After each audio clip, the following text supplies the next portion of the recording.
Hello दोस्तों, आज हम चैप्टर 1 स्टार्ट करने वाले हैं, हमारे आसपास के पदार्थ।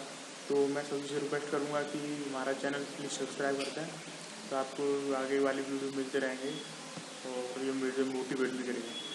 ठीक है, तो पहले हम करने वाले पदार्थ क्या होता है। पदार्थ जो भी हमें संसार में चीज़ें दिखती हैं, कुछ भी दिखती हैं और नहीं भी दिखती हैं, उनको बोलते हैं पदार्थ। अब वो पदार्थ कैसे का क्या हो सकता है, तो दिखने वाली चीज़ों मान लो रेत, मान लो पत्थर, मान लो और कोई भी चीज़, गाड़ी, कुछ भी चीज़ दिख रही है वो पदार्थ है।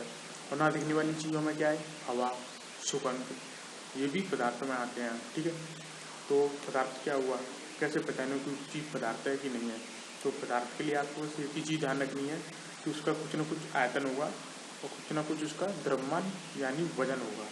ठीक है, इस संसार विश्व में प्रत्येक वस्तु जिस सामग्री से बनी होती है उसे वैज्ञानिक ने पदार्थ नाम दिया था। और जिस हवा में हम श्वास लेते हैं, हम भोजन हम खाते हैं, पत्थर, तारे, बादल, पशु, यहाँ तक सभी चीज़ें पदार्थ होती हैं। ठीक है, तो मैंने आपको बता दिया कि सभी वस्तुओं का द्रव्यमान होता है और आयतन भी होता है। ठीक है, पदार्थ कणों से मिलकर बना होता है, छोटे छोटे कणों से, बहुत छोटे छोटे कणों से मिलकर बना होता है। ठीक है, तो ये ऐसा नहीं होता कि पदार्थ एक सतत चीज़ होती है, एक मतलब कोई भी चीज़ होता है जिसको तोड़ा नहीं जा सकता, ऐसा नहीं है। छोटे छोटे कण होते हैं जो कि आपस में जुड़ते हैं आकर्षण बल से और वो एक बड़ा पदार्थ बनाते हैं। ठीक है, मिट्टी कण मिल के क्या बनाते हैं, पत्थर बनाते हैं, तो उसको भी पदार्थ बोलते हैं। ठीक है, तो हम इसके लिए प्रयोग करते हैं कि पदार्थ कणों से मिलकर बना होता है कि नहीं होता है। ठीक है, तो पहले हम क्या करेंगे, एक पानी भी लेंगे, उसको एक बीकर में भर लो। ठीक है, और उस बीकर में थोड़ा सा नमक मिला देंगे। तो नमक मिलाएंगे तो क्या होगा, नमक को मिल जाएगा, उसमें घुल जाएगा। लेकिन आप देखोगे पानी का जो आयतन है ना, पानी का जो आयतन है वो सेम है। तो जो नमक था वो खा गया। तो देखो आपको ये दिख रहे हैं, ये पानी के बुलबुले से, ये पानी, तो उनके बीच में रिक्त स्थान होता है, उन रिक्त स्थानों में नमक जाके घुल गया। तो हम ऐसे ही नमक मिलाते आएंगे, तो एक ऐसी वो आएगी, कंडीशन आएगी कि नमक मिलाएंगे तो वो उसमें घुलेगा नहीं। क्यों नहीं घुलेगा, क्योंकि जो नमक के जो कण है ना, नमक के कण है जो पानी के जो बीच के कण में सब में आ जाएंगे, तो कोई जगह नहीं बचेगी पानी के बीच में। तो ये पानी के जो कण दिख रहे हैं जो नीले रंग के हैं और नमक के कण लाल रंग के हैं, तो लाल रंग के कण पानी के कणों के बीच में आ चुके हैं, जो ये दिख रहे हैं, तो कोई भी आयतन नहीं बढ़ा। तो समझ में आ रहा होगा कि आपको क्या हुआ है कि जो पानी के बीच में जगह थी उसमें नमक जाके घुल गया। तो पदार्थ के कण कितने छोटे होते हैं। अब आपको ये पूछोगे, चलो मान लो पदार्थ तो कणों से मिलकर बना होता है, तो ये पदार्थ के कण कितने छोटे होते हैं। तो ये देखने के लिए आपको क्या करना है, पोटेशियम परमैंगनेट। तो पोटेशियम परमैंगनेट हमने ले लिया, इसकी आप कोई भी कलर ले दो या फिर स्याही ले दो। स्याही लेके क्या करो, आप 100 ml पानी में घोल दो, फिर 100 ml पानी में जो घोल के उसमें से निकाल के आओ, फिर दोबारा पानी मिला के आओ। समझ ना कैसे बोल रहा हूँ मैं, पानी लेते आओ, तो क्या करते हैं आप वो। ठीक है, तो क्या होता है कि हम मान लो कोई स्याही डालते हैं, तो देखो इसमें बताया हुआ है कि 100 ml जल है पानी में। ठीक है, उसमें थोड़ा पोटेशियम परमैंगनेट डाल लिया तो उसके कारण रंगीन हो गया। तो रंगीन क्यों हो गया, क्योंकि वो उसमें घुला और उसके पानी के कणों के बीच में जाके वो समा गए। ठीक है, अब इसमें से 10 ml निकाल लेते हैं और 10 ml सिंपल पानी डाल देते हैं, तो भी इसका रंग वही हुई रहता है। फिर 10 ml निकाल लेते हैं, 10 ml निकाल लेते हैं, फिर 10 ml सिंपल पानी डाल देते हैं, तो भी रंग रहता है। समय में ना आप क्या कर रहे हैं कि मान लो कोई बाल्टी ले ली उसमें पानी की, और उसमें क्या कहते हैं हमने स्याही मिला दी, और स्याही मिलाने के बाद में उसको घोल दिया पूरा तरीका, तो पानी के रंगीन हो गया। अब उसमें से थोड़ा सा पानी, रंगीन पानी निकाल लें और साफ पानी डालते हैं, तो क्या हुआ, रंगीन पानी खत्म हो जाएगा क्या, नहीं हुआ। क्यों नहीं हुआ, क्योंकि बहुत छोटे छोटे कण होते हैं स्याही के, वो पूरी उसमें घुल चुके हैं और उनको निकालना एक साथ संभव नहीं है। लेकिन उसको हम थोड़ा कम स्याही वाला कर सकते हैं, तो यही उसमें बताया गया है। ठीक है, सूक्ष्म कणों से मिलकर बना होता है। अब इसमें है पदार्थ के कणों के लाक्षणिक गुण। ठीक है, पदार्थ के कणों के बीच में रिक्त स्थान होता है, ये मैं आपको बता चुका हूँ कि पदार्थ के गुणों के बीच में रिक्त स्थान होता है। देखो, पदार्थ की 3 अवस्था होती है, ठोस, द्रव और गैस। ठोस मतलब पत्थर वगैरह, पत्थर के बीच में रिक्त स्थान होता है पर बहुत कम होता है। ठीक है, तो पत्थर के बीच में मान लो बहुत कम स्थान है, तो उसको दबाएंगे मान लो पत्थर को, तो आयतन भी नहीं बदलेगा। तो आपको ये चीज़ ध्यान रखनी है कि मान लो कोई ठोस है तो उसके बीच में सबसे कम रिक्त स्थान और सबसे कम संपीड़न होगा। संपीड़न मतलब आयतन घटेगा दबाने पर। तो देखो, मान लो कोई भी चीज़ है तो उसको अगर उसके बीच में रिक्त स्थान ही नहीं है तो क्या होगा, कम दबेगा वो। तो यही इसमें बताया गया है। ठीक है, रात के कण निरंतर गतिशील होते हैं। तो इसके लिए मैं बताता हूँ आपको कि देखो, आप मान लो किसी कच्चा कोने में एक अगरबत्ती रख दो, तो क्या कहते हैं, उसकी सुगंध चारों तरफ फैल जाती है। ठीक है, और एक और दूसरा एग्जांपल बताता हूँ। आप एक जल से भरे गिलास लो, उसमें एक तरफ चाय की बूंद डाल दो, तो क्या हुआ, चाय की बूंद एक ही जगह रहेगी क्या, नहीं रहेगी। वो चाय की बूंद पूरे गिलास में फैल जाएगी धीरे धीरे करके।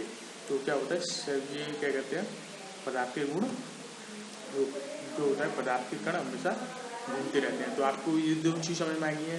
पहली बात तो ये पदार्थ कणों से मिलकर बना होता है। ठीक है, अभी कण से मिलकर बना होता है, तो कणों के बीच में रिक्त स्थान हो भी सकता है और नहीं हो तो होता है। कणों के बीच में रिक्त स्थान होता है। और देखो, अगर मान लो कणों के बीच में कम रिक्त स्थान है तो वो क्या है, ठोस है। थोड़ा और ज़्यादा है तो वो क्या है, द्रव है। और थोड़ा बहुत ज़्यादा है तो वो है गैस है। ठीक है, और एक क्या होते हैं, कण हमेशा घूमते रहते हैं। ठीक है,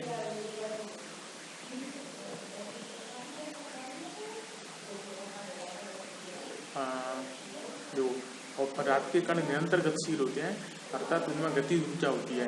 गतिशील होने का मतलब है गति कर रहे हैं और उनमें ऊर्जा है गति करने की, तो उसको उसमें गति ऊर्जा होती है। और तापमान का क्या प्रभाव पड़ता है, अगर हम गर्म करें या ठंडा करें, तो देखो मैं बताता हूँ। आप देखो, आप एक गिलास लो और उस एक 2 गिलास लो, आप एक ठंडा लो और एक गर्म लो, और ठंडे गिलास में चीनी घोलो और एक गर्म गिलास में चीनी घोलो, तो आप देखो बताओ कौन से में जल्दी घुलेगी चीनी।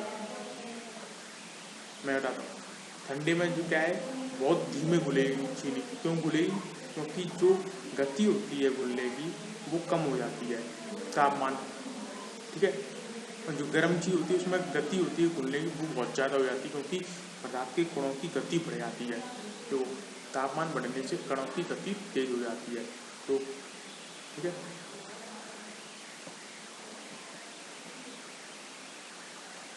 अच्छा, अब हम 2 भिन्न पदार्थों का के कणों का होता ही मिलना विसरण कहलाता है। ये चीज़ आप ध्यान रखो, विसरण क्या चीज़ होती है। मान लो 2 भिन्न पदार्थ हैं और वो आपस में मिल जाए तो उनको मिलते हैं विसरण। ठीक है,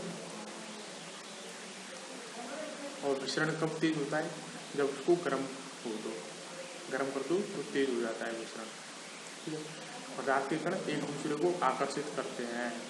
ठीक है, तो ये पदार्थ के कण एक दूसरे को आकर्षित कैसे करते हैं, इसका मैं एक एग्जाम्पल बताऊँ कि मान लो एक लोहे की रॉड है।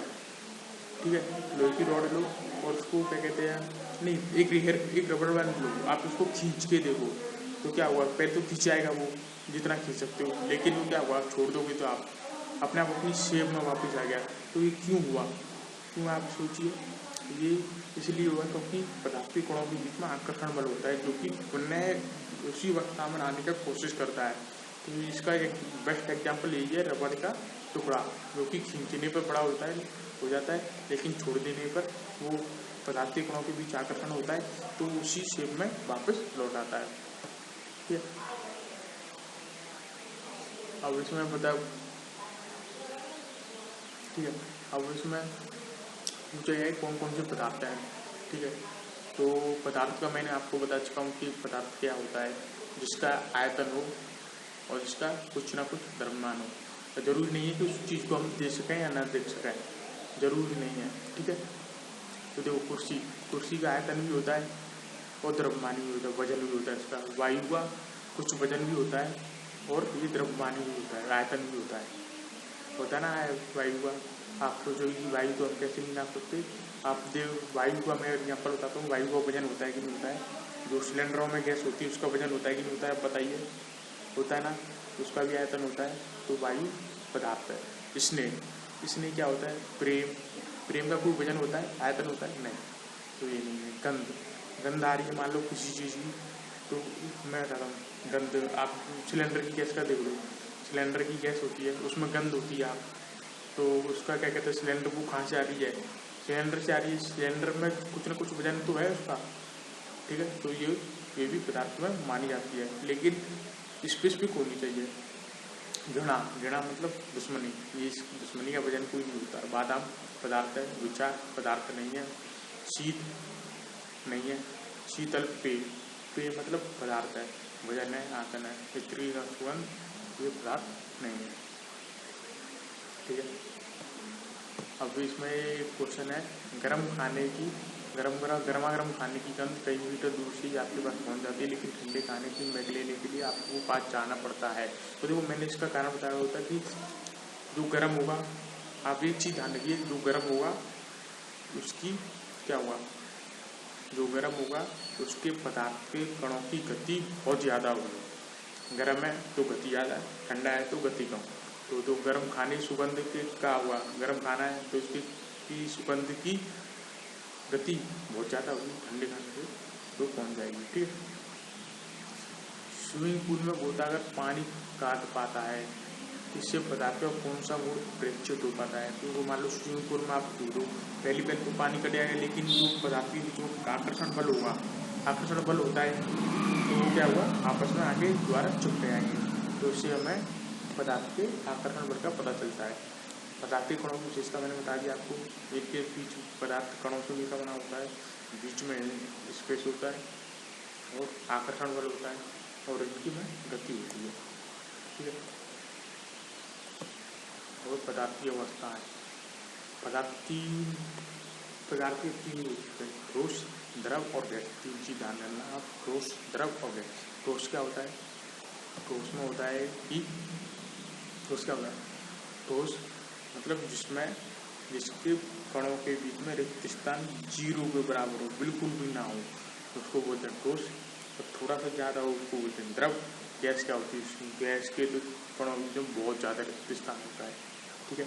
तो जो ठोस के कणों के बीच में बिल्कुल भी रिक्त स्थान नहीं है ना, तो उसको हम दबाएंगे या बल लगा दो तो उसके आयतन में कुछ चेंज हुआ क्या, तो उसके आकार में कुछ चेंज हुआ क्या, नहीं हुआ, क्योंकि उसके बीच में रिक्त स्थान है नहीं। द्रव में होगा, द्रव में थोड़ा सा हुआ, और गैस में तो बहुत ज़्यादा रिक्त स्थान है, तो थोड़ा भी बल लगाओगे तो चेंज हो जाएगा, ठीक।